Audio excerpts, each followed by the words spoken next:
আমার কিছু নতুন মুরগির বাচ্চা কিনে নিয়ে আসলাম।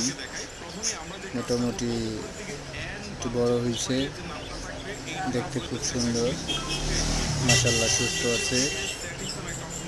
হ্যাঁ, নতুন ইউটিউব চ্যানেল খুলেছি, ভিডিওগুলো ছাড়বো, টেস্ট ঠিক করার জন্য আর কি এভাবে রেখেছি।